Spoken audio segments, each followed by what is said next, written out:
Ar kada jauteisi pasimetęs, ieškodamas užėjimo būtent shortinti ar longinti, kai prisėdi prie marketo? Tai yra būtent todėl, kad nesupranti, kaip teisingai identifikuoti daily bias. Dauguma prisėda prie marketo ir neturi jokio supratimo, į kurią pusę nori marketas judėti. Tuomet atidaro random pozicijas, kovoja su trendais ir taip nuolatos praradinėja pinigus. Kadangi tai be nesvarbiausias dalykas kiekvieno traderio dienoje, šiame video parodysiu visą procesą, kaip aš identifikuoju daily bias, tad nieko nelaukime, galime pradėti. Taigi atsidarome chartą, įsijungiame replay bet kokią dieną buvusią. Tai pagrindinis dalykas, kur aš fokusuojuosi ieškodamas daily bias, tai būtent ieškodamas, kur yra draw on liquidity ir kur daily candle nori expandintis. Taigi žiūrime, ką dabar turime, įsijungiam weekly grafiką, matome, kad esame all time highs, nieko nesako, apačioje turime kaip ir bullish fair value gapą, neparetesnintas, tad gali būti vienas kaip iš mūsų traukiamų objektų.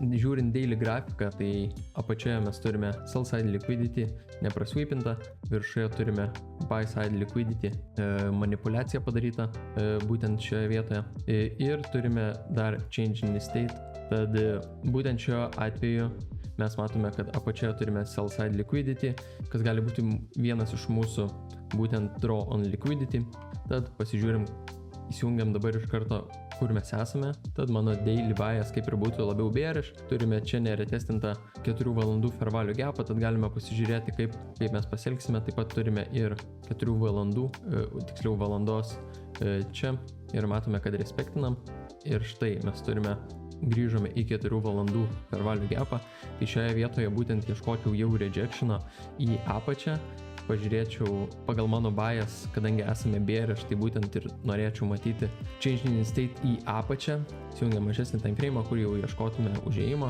galime susirasti mūsų New York Open laiką.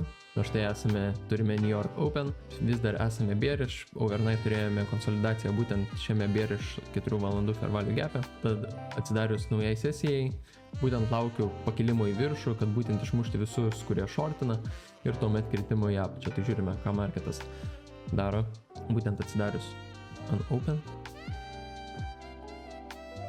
Čia greičiausiai buvo naujienos šioje vietoje. Tai štai turime kilimą į viršų. Dabar lauktume change in state būtent, kad ieškoti užėjimo, kadangi vis dar esame bearish.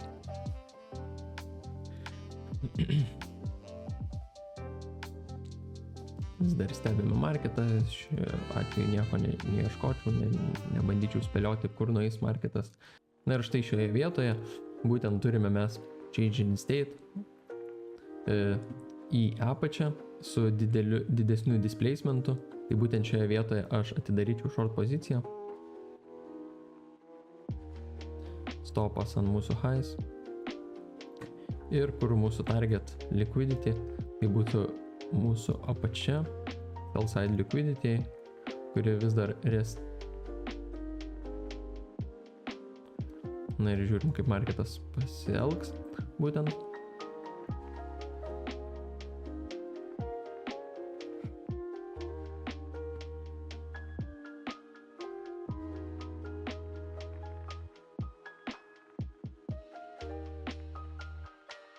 Bam. Ir hitinom mūsų TP. Štai čia.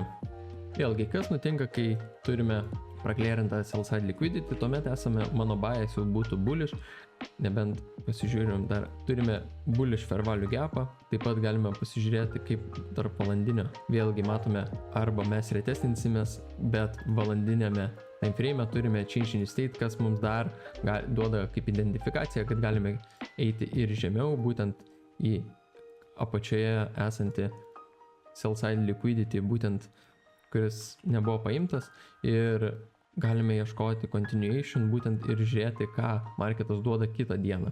Tai einame į kitos dienos New York Session Open. Taigi esam kitos dienos sesijoje, pasižiūrime, kurioje vietoje esame iš didesnio time frame, tai vis dar esame daily fair value gap'e bearish, taip pat 4 valandų fair value gap'e šitam range ir vis dar mūsų sell side liquidity neprasweepintas, todėl mano bias žiūrint iš didesnio time frame yra būtent bearish. Taigi nuėjusi mažesnį time frame žiūrim, kas įvyko per overnight sesiją. Matome, kad lows turėjom prasvipintą, todėl tikėčiaus ant open kilimo į viršų, padaryti manipulaciją, išmesti iš žaidimo visus, kurie shortina ir tuomet judėti į apačią. Tai pasižiūrim, kas vyksta būtent ant New York Open.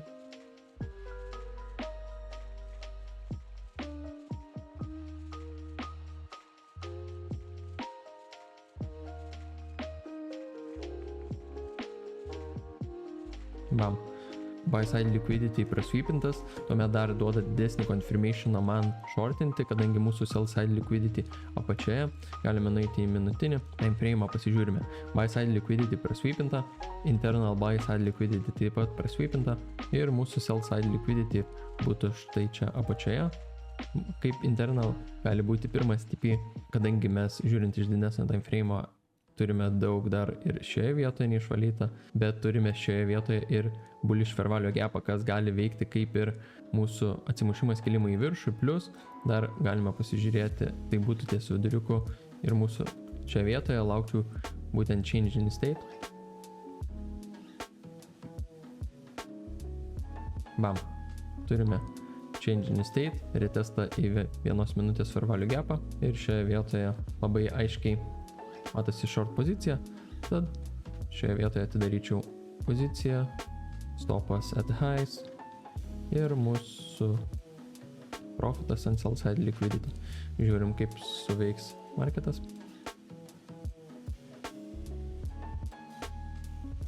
Ir mūsų TP buvo pahitintas. Tai vėlgi, kaip tai suveikia? Tai žiūrim visada iš didesnio time frame. Kodėl aš šiandien atėjęs kitą dieną, aš buvau bullish, galime dar aptarti, tai būtent, kadangi žiūrint iš daily perspektyvos, mes turime change in state daily grafike, turime buy side liquidity prasvipintą, tada lendant giliau 4 valandų mes esame daily bearish fair value gapo range, taip pat ir 4 valandų range, todėl ieškočiau ir tikėčiausi, kad respektintų norint eigoje pasimti ir sell side liquidity. Ir tuomet žiūrint į didesnį time frame, pasižiūrim New York Open atidarom, viršuje turim į resting buy side liquidity, tikiuosi, kaip ir sakiau, visada atsidaro marketas, rinka dažniausiai ką daro, tai išmanipuliuoja visus žaidėjus šiuo atveju, tai jeigu mūsų bias yra shortinti į apačią, turime resting sell side liquidity, tai marketas visada pajudės viršų, išmes visus shorterius ir tada judės į apačią. Ir atvirkščiai taip pat, jeigu mes žiūrime į long poziciją, mūsų buy side liquidity resting, tai kaip ir šioje vietoje, vat, pavyzdžiui, prieš pre-marketą, lygiai tą patį galime matyti. Čia taip pat galima buvo pasimti, ieškoti užėjimo į buy side liquidity, jeigu čia jau su draw būtų, tai turime sell side liquidity parsvipinę, tikėjomės į viršų, tad šioje vietoje, kaip pavyzdys, change in state, jo, šitoje vietoje po buy side liquidity, sell side tiksliau liquidity sweepo. Ir šioje vietoje tikrai galima buvo ieškoti užėjimo, galbūt risk and reward ratio nėra tobulas, bet žiūrint į 1 minutės time frame čia buvo galima viduje, manau, rasti ir kažką panašaus.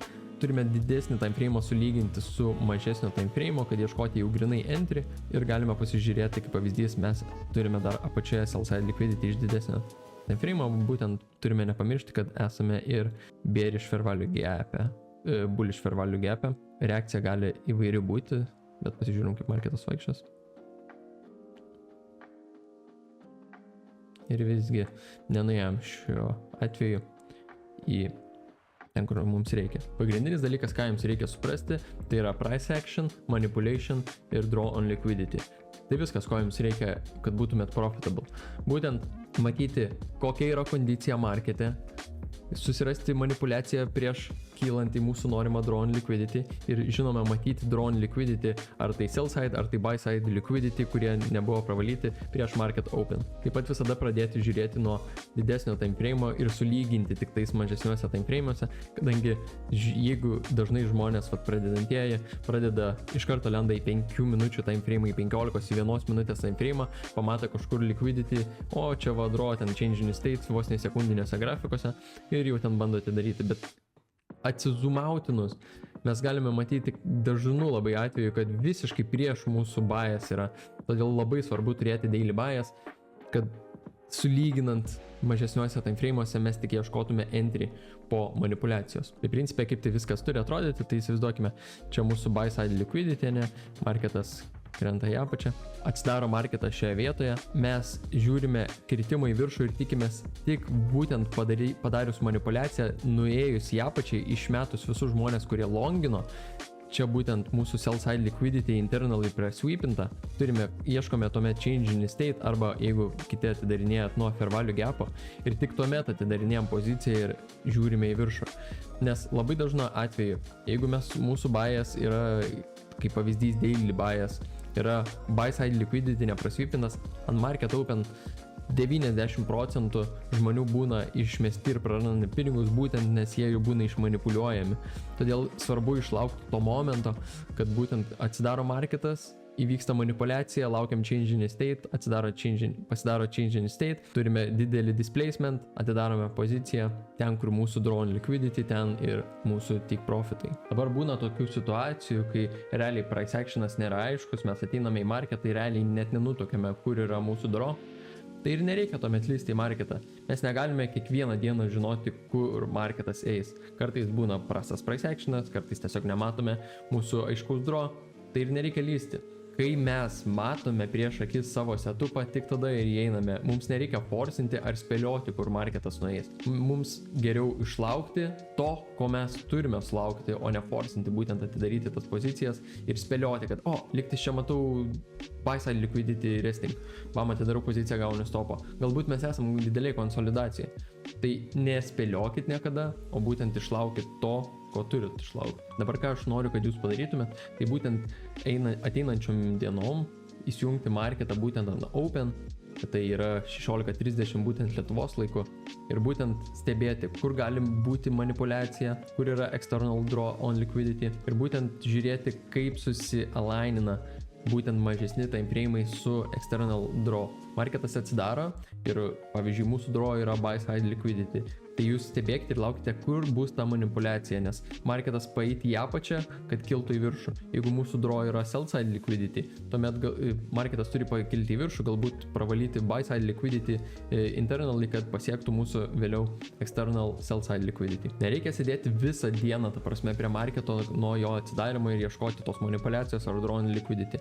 Jeigu price actionas nėra aiškus, tai mes ir neturime sėdėti. Mums niekas nemoka už laiko, kurį praleidžiame prie kompiuterio, žiūrint į marketą. Mums moka pinigus būtent tada už mūsų priimtus sprendimus. Užtenka 15 minučių nuo market open, kad surasti savo draw arba manipulaciją būtent. Taigi, jeigu nors kiek gavote naudos šiame video, tai laukčiau iš jūsų pusės like ir komentaruose galite parašyti, kokių video ateityje norėtumėte. Šiam kartui dėkui, kad žiūrėjot ir iki kitų kartų.